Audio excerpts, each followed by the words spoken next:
Hello, grade 12s. Welcome back to the channel, Science Therapy, hosted by the one and only science therapist, Uabutiwa Sos Ugobela Wemets. And without any further ado, let's look at these questions that we have here.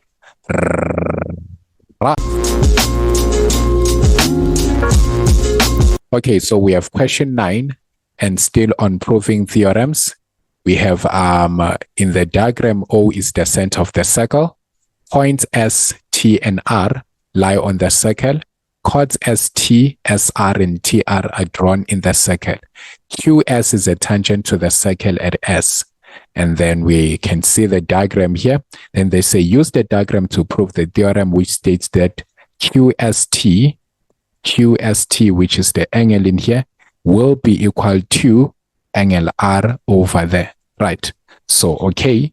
Now, this theorem is known as the tan chord theorem. It says the angle between the tangent and the chord will be equal to the angle in the alternate segment. Now, in order to prove this, the first thing that we need to do is construct, right? So we want to construct diameter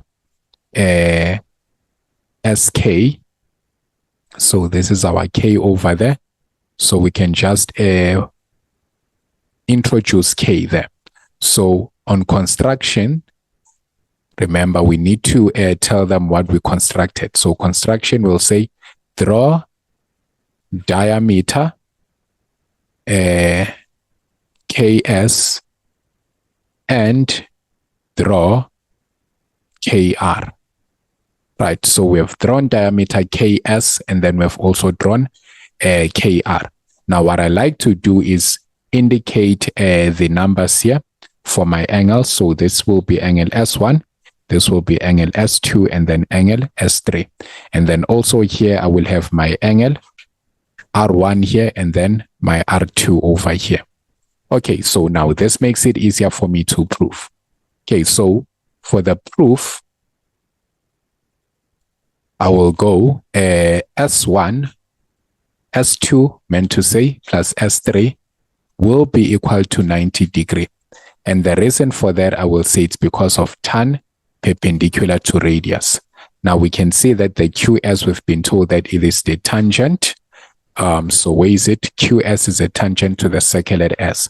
So this is a tangent, and then OS here is a radius. So tan perpendicular to radius. Then that's 90 degrees.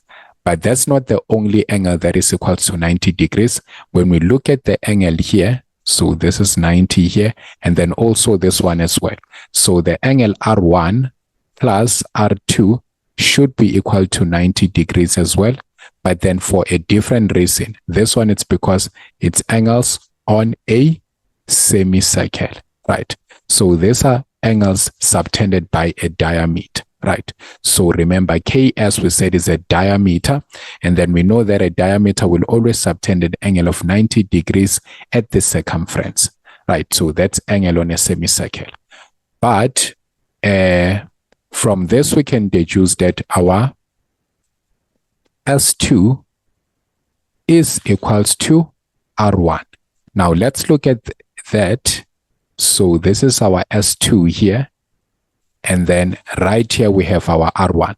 Looking at this in terms of our arc TK, we can see that arc TK here is subtending an angle at the circumference, which is S2. So if you hold arc TK, the points T and K, you can see they subtend an angle of S2. But then again, the same arc TK subtends an angle of R1. So we say these are angles on the same segment. They should be equal. So angles on the same segment.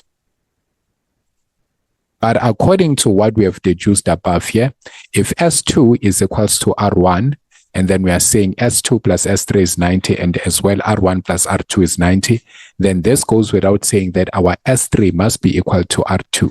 So that means angle S3 is equals to angle R2.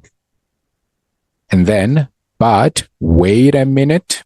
So our S3 here happens to be the angle that we want to prove, QST. So our S3 is the angle in here, which happens to be QST.